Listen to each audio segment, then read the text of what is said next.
प्रश्नावली 5.3 में प्रश्न संख्या 4 636 योग प्राप्त करने के लिए AP 9, 17, 25, डैश डैश डैश के कितने पद लेने चाहिए। अर्थात आपको यहाँ पर AP दे रखी है, तो AP से हम नोट करते हैं। तो आपको जो दिया है उसको हम नोट कर लेते हैं। हमें A का मान दिया है, A बराबर 9। डी हम 17 में से 9 घटा लेते हैं, तो 17 में से 9 घटा के 8। अब हमें प्राप्त करना है कि योगफल 636 आए। SN बराबर 636।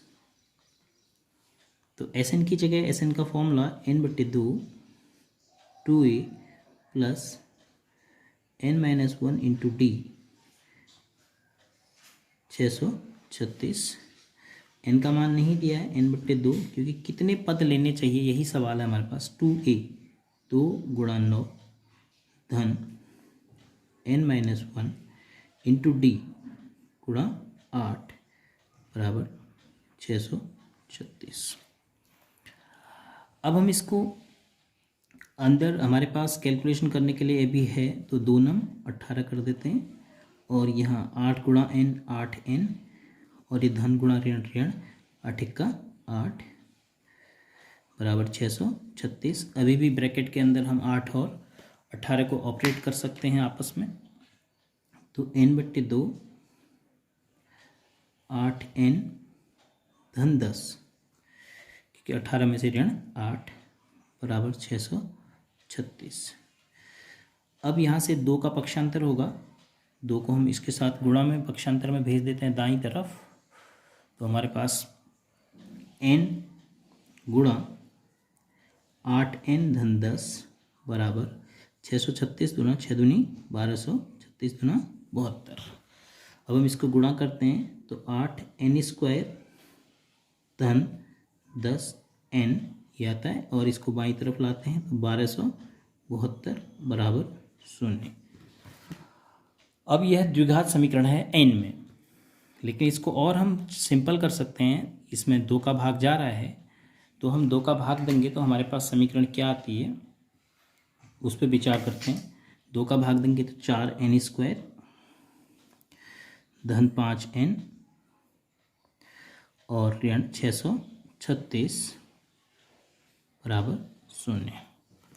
अब हमने इसके करने हैं गुणनखंड विधि से या श्रीधराचार्य सूत्र से मूल ज्ञात करने हैं। तो हम यहाँ पर श्रीधराचार्य सूत्र का इस्तेमाल कर लेते हैं माना। तो a बराबर 4, b बराबर 5 और c बराबर ऋण 636।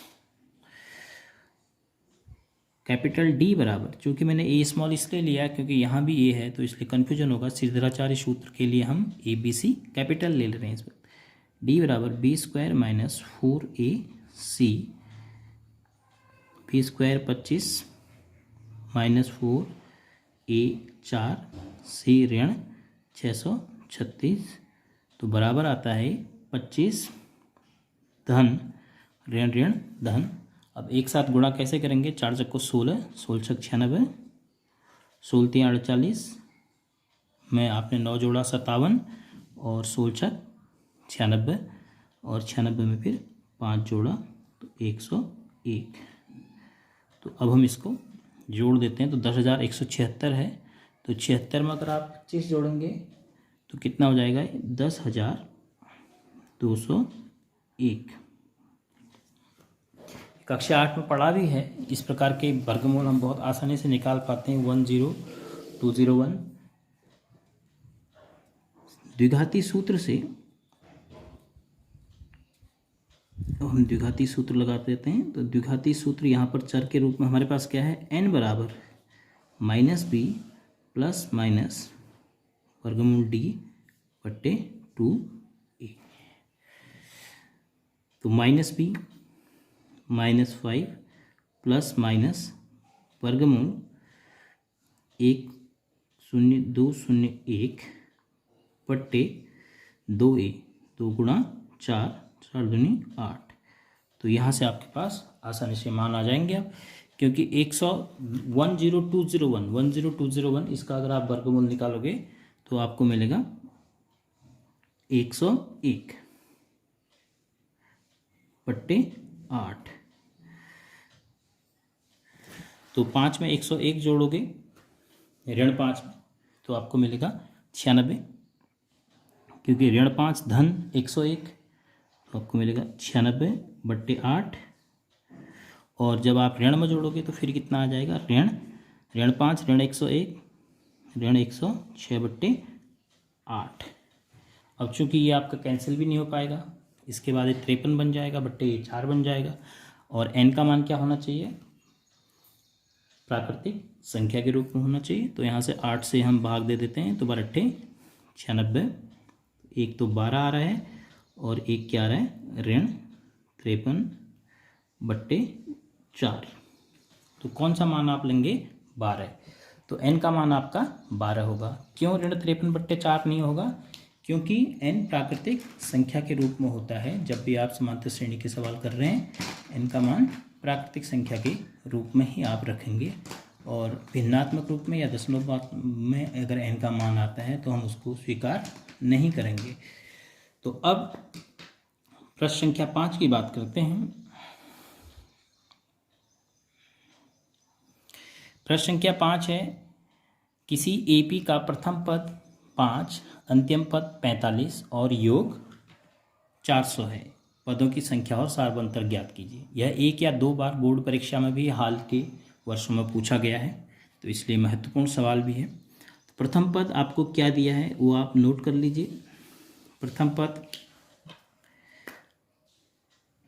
आपको दिया है 5, उसके बाद अंतिम पद मीन्स an बराबर माना 45, माना n पद हैं कुल, तो an बराबर 45 और योग sn बराबर 400। यह प्रश्न संख्या 3 के ही जैसा हो गया। अब आपको किसका मान ज्ञात करना है, सार्वंतर का और पदों की संख्या का। अब चूंकि आप जानते हैं sn बराबर क्या होता है, n बट्टे 2 a धन an। इस सूत्र से अगर sn की जगह आप sn का मान रखेंगे 400 बराबर n नहीं पता है, n बट्टे 2 a 5 और an 45। तो 400 गुणा 2 बराबर n गुणा 5 और 45 50। तो n बराबर 800 बट्टे 50। तो n का मान आ गया, शून्य से शून्य कटा तो 5 से 16 पंचे 80।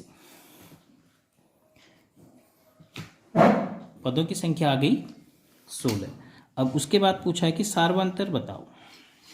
सार्वंतर नहीं पता है, 16 पद हमें हैं इसमें समांतर श्रेणी में, तो इसका मतलब जो अंतिम पद है a16 है बराबर क्या होगा, 45 होगा। तो a16 माने a धन 15d व्यापक रूप में बराबर 45, एक की जगह 5 धन 15d बराबर 45। तो 15d बराबर 45 ऋण 5।